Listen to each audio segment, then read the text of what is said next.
Hey, this is Mark with Church at the Gates, and glad that you're with us. And as you're online, we are excited to be able to provide you some great content on homeschooling.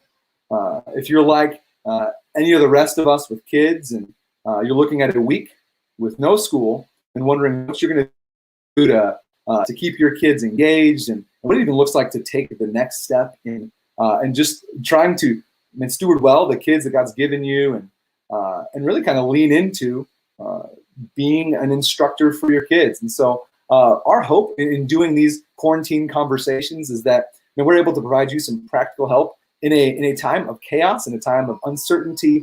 We want to be able to provide you some help that will grow you as a mom or dad, and take care of your kids as well. And so I'm gonna ask you just to do something. If you want to be a part of more of these conversations, we've got a budget conversation on Tuesday, 8:30. Look at what it looks like to pandemic-proof your budget. What things can you get rid of? How can you prepare yourself to have less money in this season? And then on Thursday night at 8:30, we've got a local counselor goes to our church, who's going to help us kind of talk about like how we shepherd our kids in this moment. What does it look like to answer questions and help them engage emotionally so that they're not overwhelmed by the moment with no outlet. And so that'll be great. It's what's coming up this week, Tuesday and Thursday night, 8:30. We'd love for you to subscribe to our Facebook, our YouTube newsletter, so that you can be a part of these. Today, we're going to be looking at some homeschool tips, some homeschool crash course. And I've got some friends of mine who are eager to share kind of their journey. And they're friends of mine from a long time ago in Chicago when I was growing up, and went to school with one of them and did some camp counseling. And I want to just ask you to do something though. What would be great is if through this live stream, if you've got tips, resources, tricks on homeschooling, if you've done it or you've been reading blogs about it and you're excited to share resources, just put them in the comments. We would love for this to be a long thread of tips and tricks and ideas that both men and women, husbands and wives, moms and dads can come and grab this information as we get ready to kind of walk our kids through this moment. So what I want to do just real quick is I want to bring my friends Pat and Meredith kind of up here, and that's Pat and Meredith. And Pat and Meredith, will you kind of just tell us a little bit how long you've been married, how many kids you've gotten, and kind of how you got into homeschooling, and kind of what the impetus of that was? Oh, is it muted? We're not muted. Okay, good. We've been married for 15 years. Like Mark said, we actually went to Moody together way back in the day. We've got 2 children, a 13-year-old and a 9-year-old. And then homeschooling, 7 years? Yeah, we've been homeschooling since our oldest was in 1st grade. When we went to premarital counseling 15 years ago, we couldn't agree on very much. We couldn't agree on how we were going to budget. We couldn't agree on how we were going to spend our vacations, our free time, but we both knew that we were not going to homeschool. So that was the one thing we knew we were not going to do. So it's just funny how life works. So we kind of fell into it by accident, just realized it was a good fit for our family at the time. And we've always said we'll take it a year at a time and a kid at a time. And 7 years in, we're now doing homeschool for 8th grade and 3rd grade. So when you were doing premarital counseling, you guys were adamant that you weren't going to homeschool. Yeah. What was behind that? A lot of the homeschoolers we knew were really weird. I'm just trying to being honest. Like there's a lot of stigma behind homeschooling. Sure. And some misunderstandings. And I don't think we're going to get into all the benefits of homeschooling today, because that's definitely not what we're here for. We're definitely not anti-public school. It's just like we said, this isn't working for our family. But yeah, we it's funny how things get flipped, right? Yeah. So yeah, we didn't. Yeah, it was not the best impression from us, and we also liked our public schools. I really enjoyed going to the public schools I went to, and vice versa. Meredith really had a great experience going to school. So for us, it was, why wouldn't we send our kids to public school, having had such good experiences? Yeah. So here we are. Yeah. Yeah. That's awesome. I mean, I think there's a ton of stigma with homeschooling and public schooling, and I think just like we guys talking about taking it a year at a time, a kid at a time, and just being reasonable and wise about what your kids needs and what makes sense for you. Like, that's an awesome way to approach it. Absolutely. Hey, baby. That's one of my kids. Let me just go ahead and get started. You've given me 14 different ways or 14 different things that will kind of help prepare people for tomorrow. And we'll just go to number one. You gave me create a routine and not a schedule, which is a great kind of introduction to the week as we're all thinking about what we're going to do. Kind of tease out what that means and how you came about that. Yeah, so I'm sure everyone's seen on Facebook floating around this week this rainbow colored schedule that people are recommending for their newly found homeschools. 8 a.m. breakfast, 9 a.m. chores, 10 a.m. milk the cow. I don't know. And you'll see just as many jokes about that schedule. And that's because for most people, that really doesn't work. So when I started homeschooling 7 years ago, I found this old picture. I had made an entire schedule, very rigid, down to the minute, of what we were going to do all day. And I think that lasted about 2 hours. And I think if you get too rigid with the schedule, then you're a slave to the schedule rather than the routine helping your family. Kids thrive on routine. You already have routines built into your day. The kids get up, they eat breakfast, they get dressed, make their bed, brush their teeth on a good day. But they already have that built in, and kids thrive. And that's one way to provide some stability during some destabilizing times, is to have a routine, but have it be more of an ebb and flow, what's a predictable routine or focus of the day, but not a rigid time-related schedule. And that schedule is going to look, or routine is going to look different for every family. For us, we like to get going on our schoolwork first thing in the morning. But if you're learning to telecommute and working from home and trying to juggle this, it doesn't have to be first thing in the morning. And so you might flip your routine and you actually start, working with the kids on schoolwork in the evenings and on the weekends. Yeah, I think that's great. And I mean, even just capitalizing on whatever, we're coming right off spring break.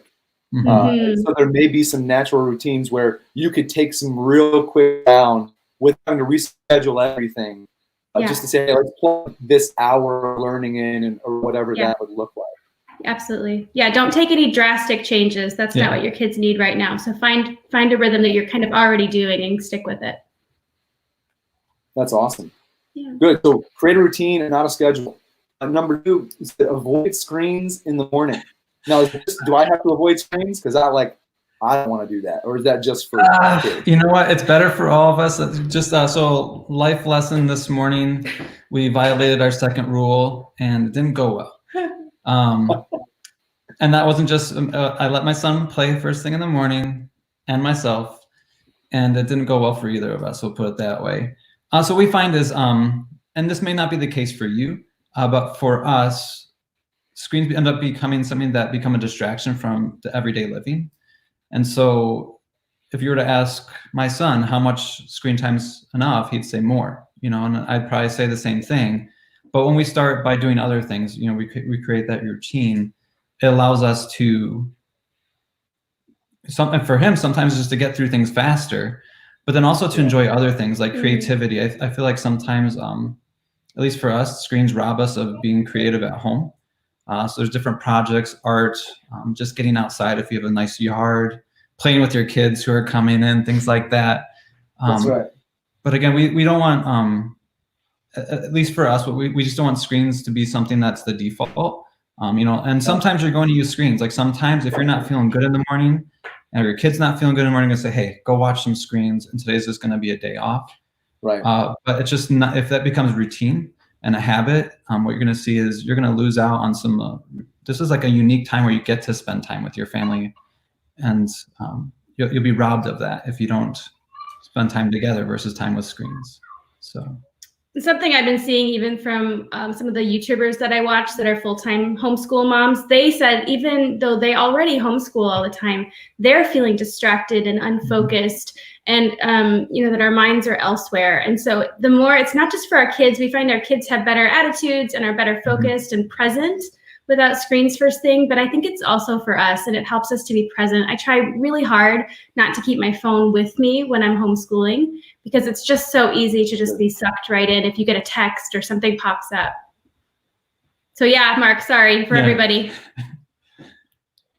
Well, like I find myself now, like wanting more information, right? Wanting, especially in this particular season, it's harder to put it down because I feel like if I don't have it, I don't know. And like, that's crazy because information doesn't change that fast. But that's a great, I mean, getting rid of that helps us be more present and really regulates the day in a better way. And I love, Pat, kind of this understanding that not every day can be like that. Hey, I'm sick, or this is a screen morning. Like the ability to give yourself some grace in that, rather than it be a completely dogmatic thing that has to be, because that can be hard as well.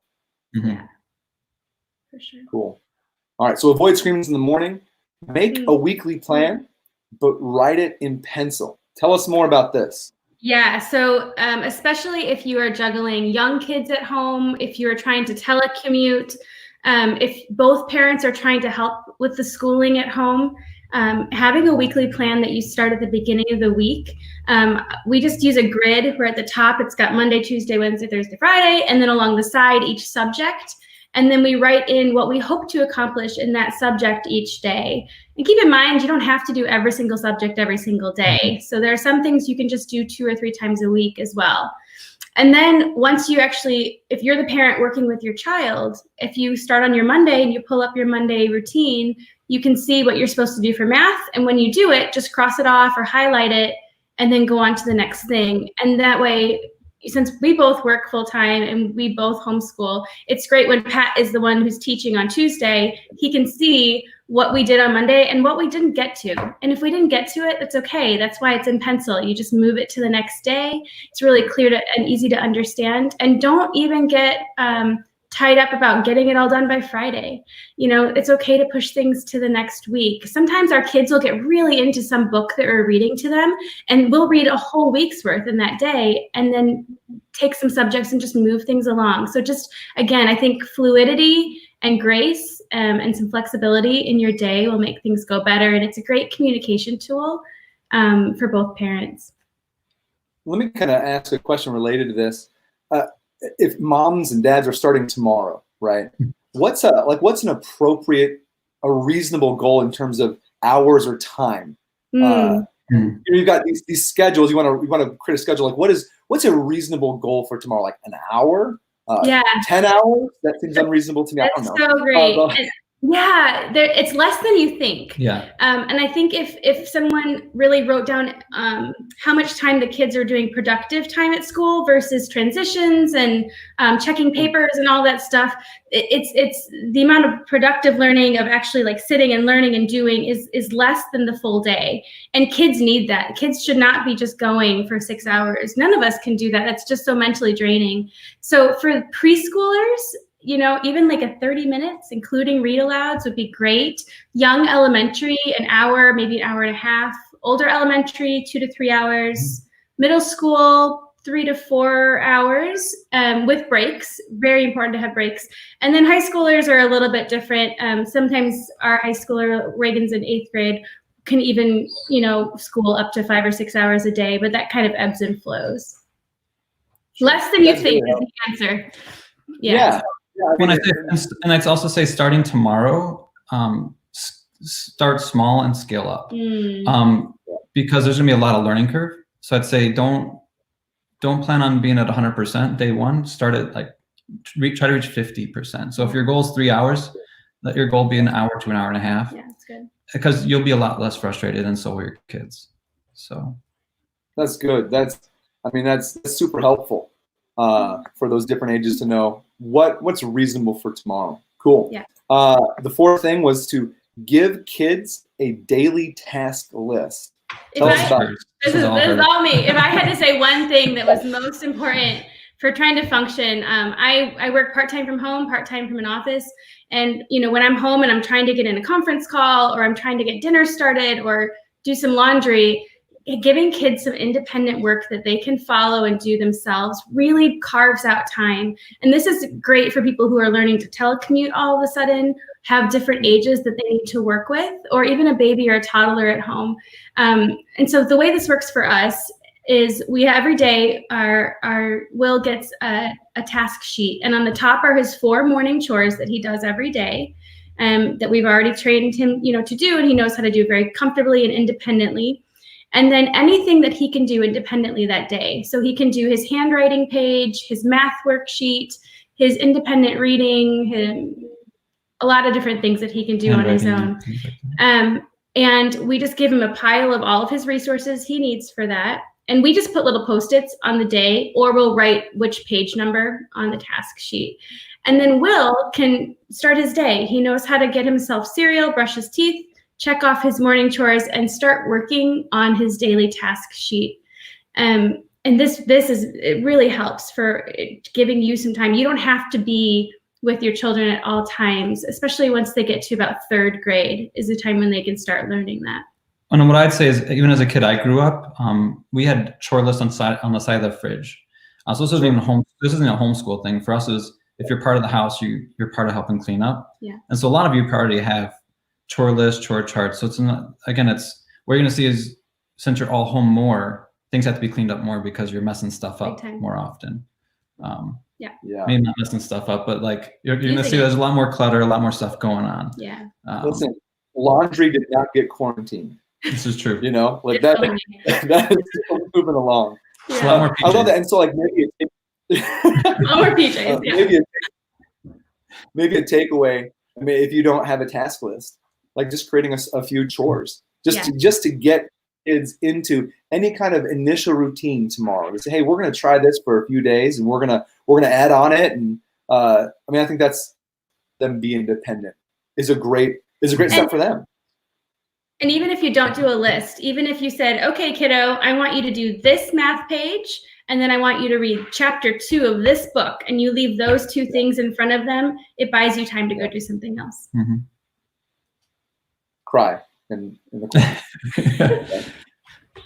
Hopefully. Right. Here's a daily task list. Read aloud to your kids. I think it's sort of self-explanatory, but I'd say find a good book that they like, or maybe a book that maybe even you read as a kid that you think they would enjoy. So I know one book I've heard my wife cry through at least 2 or 3 different times is Charlotte's Web with our kids. And for us, like, I don't know, I mean, maybe this would be bad, but I read through all the Harry Potters with both my kids separately. And so I'd say, and it doesn't have to be an educational book. And in fact, I'd say try not to. They're going to get enough of school stuff. So just take a break, read through a chapter book, and you'll be surprised. It's usually like my kids stop asking for screens when they're entertained through getting engaged into like this make-believe world that the authors let us dive into. So find a great book. If you don't have a list, talk to your friends, see what their kids are reading, and just instead of having the kids read them to themselves, I've found that, some of the books that my kids are reading, I'm like, man, shoot, I wish I had read this when I was in school. A lot of libraries are offering additional audiobooks or e-readers more than they would usually. So there's a lot you can find online right now. If you go to Goodreads, they have lists by grade level that are really, really well curated. I just read a study recently that said reading decreases anxiety by, I don't remember the percentage, but by a lot. And so reading aloud to our kids is something we can do to really help stabilize our homes and bring some peace in midst of anxiety, not only for the kids, but for us as well. That's great. All right, so read aloud to your kids. We've got number 6, utilize resources. And for those of you just joining us, we're running through about 14 things you can do. And if you've missed them, you can watch this when it goes and archives on Facebook or YouTube. But we're on number 6, utilize electronic resources. Now these are not tablets, or are they? Tell us a little bit more about what these resources are and kind of how you use them. Yeah, I'm sure a lot of people have noticed how many new resources are coming available just to all of us online, whether it be workout videos or sing-alongs, or there's so many things online, and the kids aren't excluded from that. And so we use electronic resources carefully in our home, but we also use them, again, to carve out time. If you're trying to juggle multiple kids, going to work, all of those things, electronic resources with good quality can really buy you some time while giving the kids some really valuable information. Some things that we have seen, Mo Willems, who wrote Don't Let the Pigeon Drive the Bus, is doing an online doodle with me every day at 1 o'clock. I don't know what time period that's in, but you can check that out. Netflix has some great documentaries And even though I don't always have time to watch them before my kids, you can Google them and find other people who have reviewed them to make sure that they're safe for your kids as well. Like the Magic School Buses, I think, on Netflix. There's some really things that are not entertainment. Well, they are entertaining, but they also learn something. So tying those two things together. Adventures in Odyssey. Absolutely. Yeah, absolutely. Have you watched the new one? Is the question. No, I haven't. I'm an old school Miss Frizzle. I don't know about this new one. Totally. I like Lily Tomlin as my Miss Frizzle. Jump on the Magic School Bus. That's all I have to say. Jump on the Magic School Bus. So. Yeah, Adventures in Odyssey is offering a 1-month free subscription right now.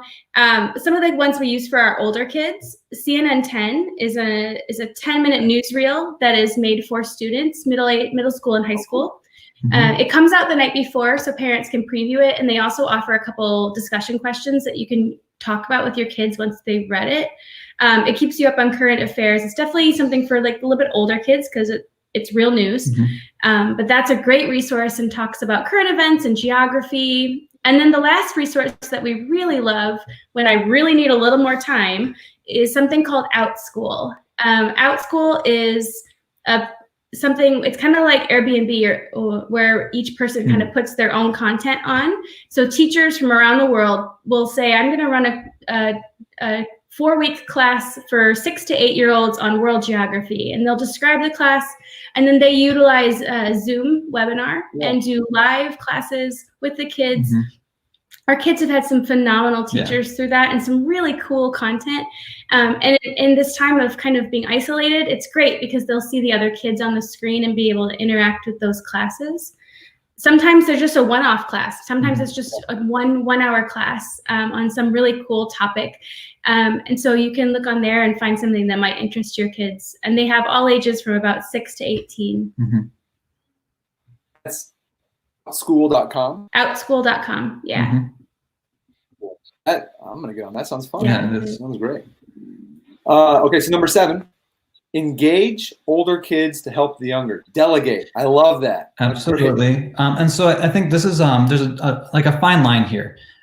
So our oldest is 4 years older than our youngest, and so we don't require Reagan to help Will, but what we do ask from time to time, say, hey, it would be really useful for us. Like we could use your help.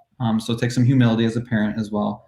But as a parent, sometimes it's one of those sweet moments. It's so cool, like when you walk into a room and you see your oldest reading to your youngest, and they're like sitting right next to each other, just enjoying some like sibling bonding time.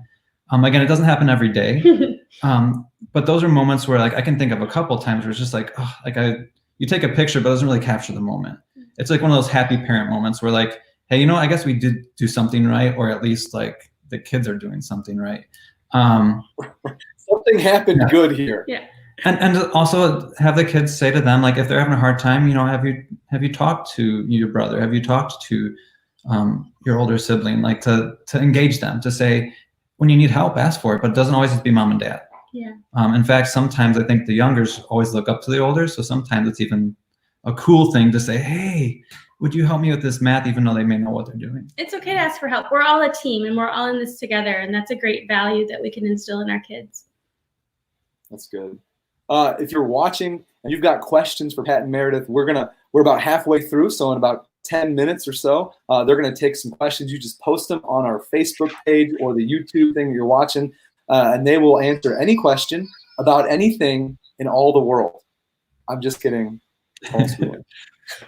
So, number 8. I'm going to make this one fast. Yeah, sorry, Mark. Keep meals simple. I'm going to make this one fast. Listen, we can't learn everything new all at once, and we're already going through so much new change in our homes, and meals don't need to be one of them. Frozen pizza is okay. A can of, pasta sauce and some spaghetti and some frozen broccoli counts as a meal.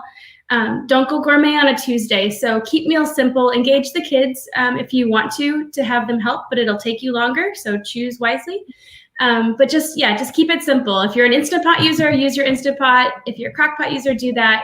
But it'll kind of lower your expectations for meals right now. Just put something on the table. That's good. That's good. Number 9, acknowledge and anticipate frustrations. Exactly what it talks about. We all get frustrated from time to time. So you're gonna be frustrated because it's a lot of new stuff. And even if it's not new to you, your kids are into a setting that is, everyone's under stress, right? So you're under stress, maybe you're not at work. And you're also under stress because you're being asked to do something that you've not been taught how to do. And you feel this weight on your shoulders on top of all the stuff that's going on outside your house. And so when we add all those things together, it's not always a good recipe, right? And so if you notice during the day, or even when you first wake up, that you're being a little short with your kids, or even that your kids are just on edge, one of the best things that we'll do at those moments is like, you know what, we need to take a break, not a timeout. Don't put your kids in time, but say, hey, you know, let's go play with some Legos. Let's go outside. Or, you know, like even taking your school, say, you know what, we're getting bored of this location. Let's go outside and do school right now. Or let's go do something different. And sometimes just those little breaks will help everyone just calm down, get things done. And sometimes it also helps you to come back to and say, you know what, we're gonna press the pause button on this today and we're gonna attack this tomorrow. And frustrations are normal. This is our 7th year of homeschooling, and we've used the same curriculum for the past few years. And our first day in September, I only got through half the day. I was so, pumped and ready and excited, and I felt completely overwhelmed. And I thought, how are we doing all of this? And that's 7 years in. And so if you're 1 week in or 1 day in, acknowledge and just take it easy. Grace upon grace upon grace is what is needed in your home right now. Yeah, I mean, this was my favorite one of all the ones that you guys kind of wrote. I mean, I love them all, obviously. Hard to choose which child I like the best. But I love it, like, because tomorrow we're gonna set these goals. We're gonna try, and our kids they're not used to this, right? And so just being able to acknowledge, okay, it's not going to go, or at least setting the expectation low enough to like stumble over for tomorrow, right? You start by just giving yourself grace and allow your kids to experience grace, and rather than just, I love it because it's grace. Just what you said, it's grace upon grace upon grace. If we can infuse that, like that's a win in any stage of life. So I love acknowledging and anticipate these frustrations, and then leading with grace, Pat. I love, okay, let's go out and play some Legos. I've been shorter. I can see you're stressed, and it's loving ourselves and the kids well enough to see that. Yeah. When I say there's different personalities, so you put a list in front of me, I need to get everything done. And so some people who are those high performers see the list as, okay, we're checking everything off today. That's why you got to be careful with that word. Sometimes you want to see it as like a guideline or whatever you want to say, but like, if it's a list that has to be gone through, then you feel like you failed. Versus, and that's my personality. Like, you put a list in front of me, we're going to get everything done. And it's like, but are we really getting things done the way they should be done? And are we making things harder than they need to be? And your kids at this time in life, this is a very unique time in our lifetime. Your kids won't remember that math lesson that you taught them, but they'll remember how you made them feel. And that should be really the takeaway for our families right now. That is gold. Yeah. That's good. Number 10, focus on life skills. Yeah, I'll keep this fast. Sorry, Mark, go ahead. Go ahead. On life skills, folding laundry, washing dishes, learning how to sew on a button. Those are all equally important and often underemphasized in our school systems. So, those are things that need to be done right now anyway. And so acknowledge that learning isn't just what's on your guide for the week, and it's not what's on a book, but there's so much learning that can happen in your home. And so don't do those on top of all your homeschool, but acknowledge that that is equally important as a part of what your kids are learning right now. That's all I got. That's good. That's good. I'd like to fold less laundry, although I don't fold laundry anyway. I don't know what that's about. The kids need to fold more laundry for sure. Number 11, get outside. Just what it says is, it depends on where you, unless you're living in like the middle of Antarctica and it's a blizzard, just get out and enjoy the weather. It's, at least for us where we're living, they're recommending social distancing, so 6 feet, but they're not saying you can't go outside. So, go outside, especially if it's nice out, and just enjoy the sun. The sun's finally coming back, so go enjoy it. Yeah. That's it. Yeah. Number 12, stay connected to other kids and families. I love this. This is just I think, Pat, to your point earlier, it's like socialization is such a critical piece for the kids, and we all need the socialization. It's not just the kids, but so what are some ways you guys have found that work really well for you? And then what are you planning?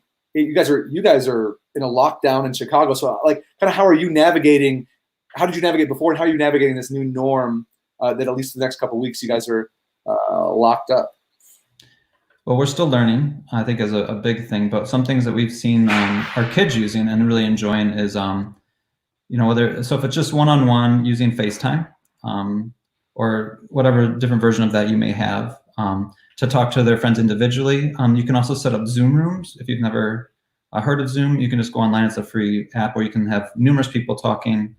And so the other night, the kids all got together they're in like a theater group, and they all got together, and it was bonkers. I mean, I don't even know what they're all talking about, but I could see there was a lot of laughter, a lot of fun going on. Yeah. And so I'd say it depends on how old your kids are, but understanding that they're feeling sort of similar to you, like really isolated, and they're missing their friends.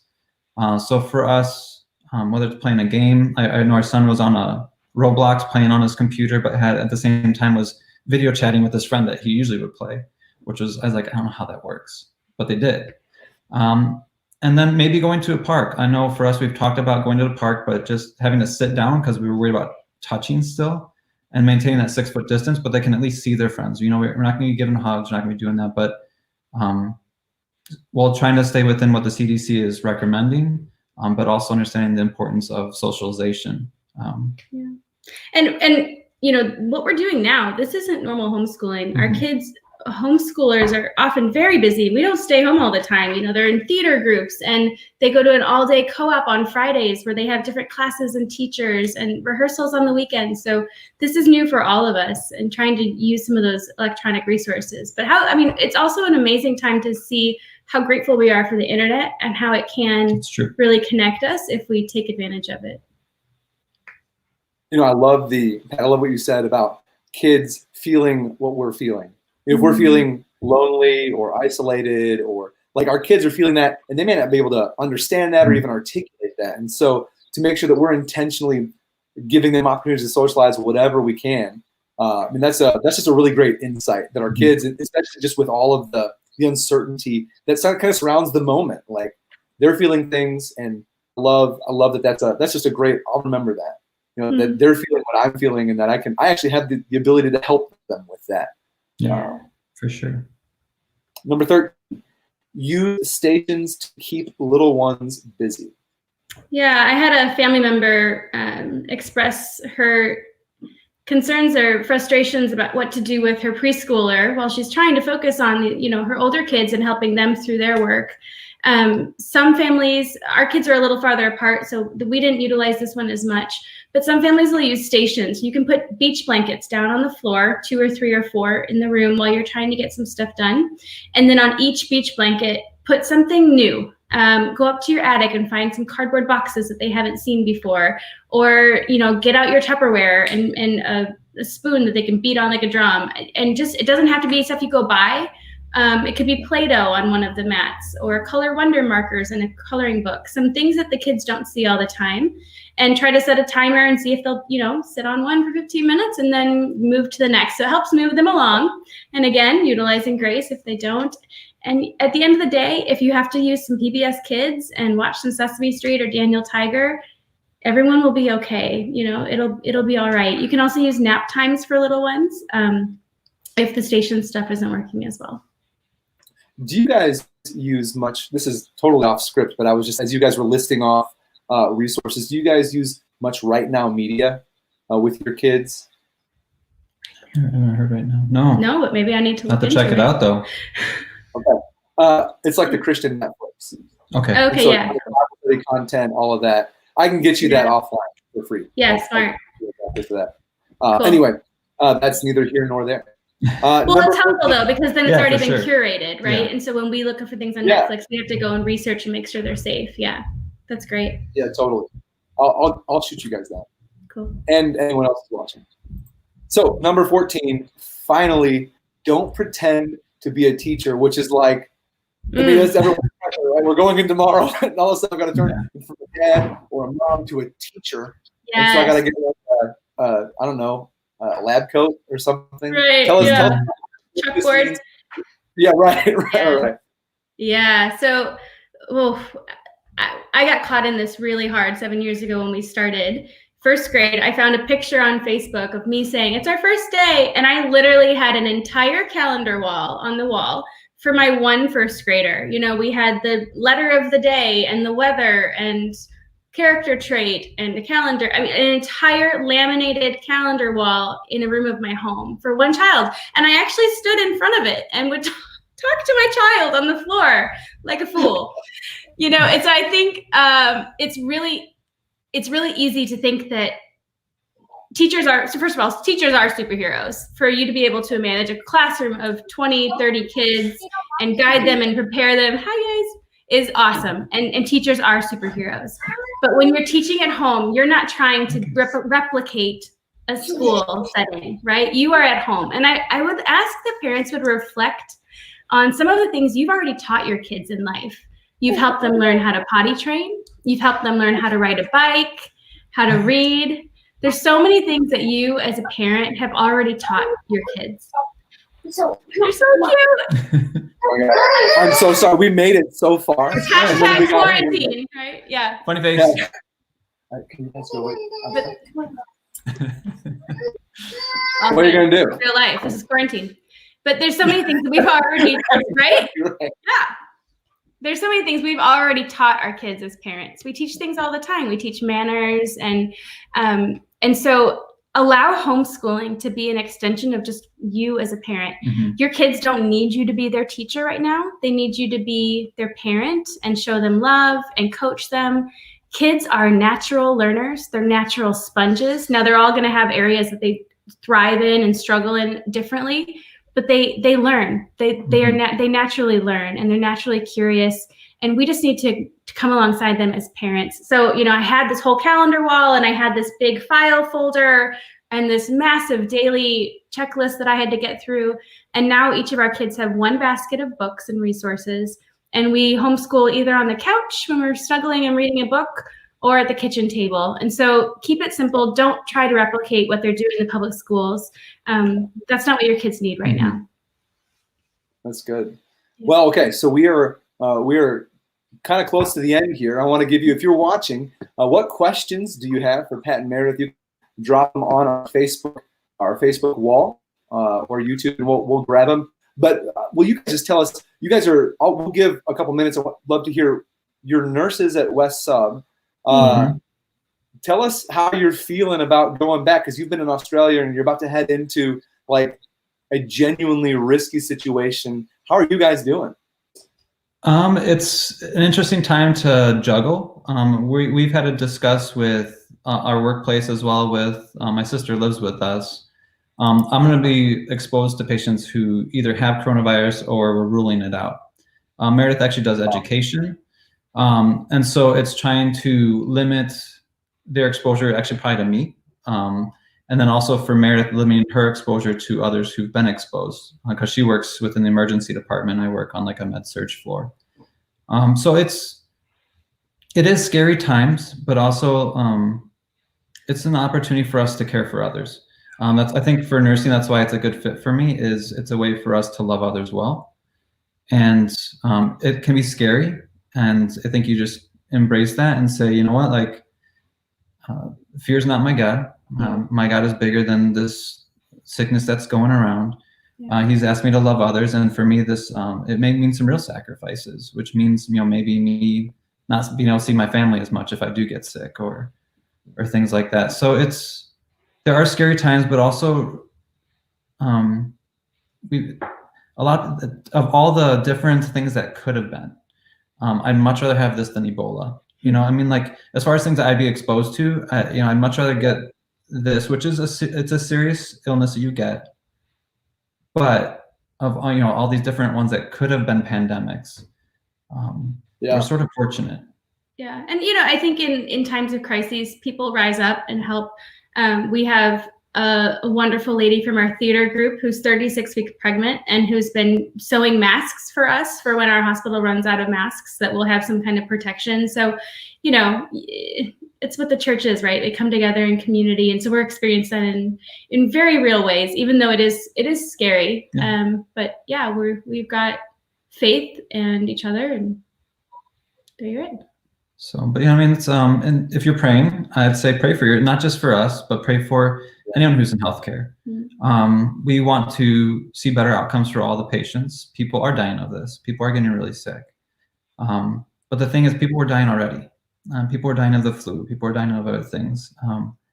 So our hope is that that we'd see the turning of the tides with this, but then also as believers that we weren't seen as just people who stood by the sides, but who really in a meaningful way engaged.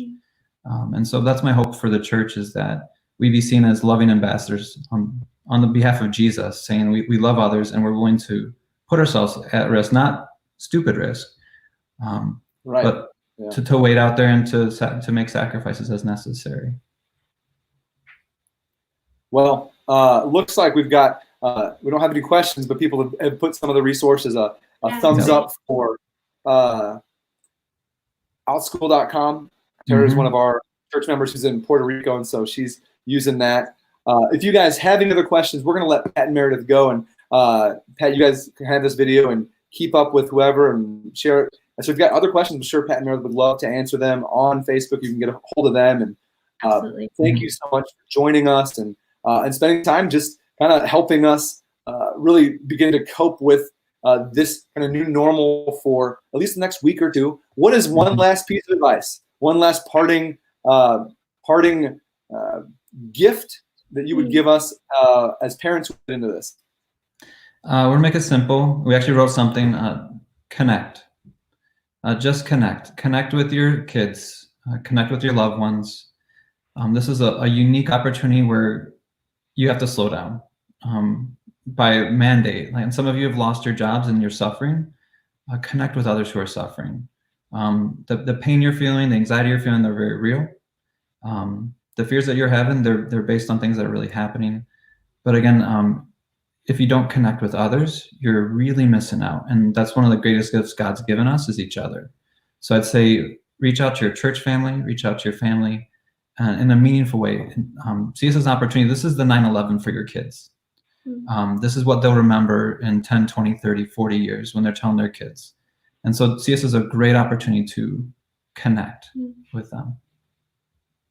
Well, that's awesome. I love that. Connect with family, connect with kids. I love connect with others who are suffering. That's totally biblical and right, and God has wired us that way. So thank you for being a part of this, Pat and Meredith. Love you guys and grateful for your time on Sunday afternoon. If you have any questions for them, feel free to put them in the Facebook stream. I'm sure they'd be happy to interact with you. And I imagine if you DM them or whatever, they'd be happy to just be a part of helping you take those next steps. We will see you Tuesday night for our How to Pandemic Proof Your Budget. Tuesday night, 8:30. Would love to talk money with Chris Richard. We'll see you then.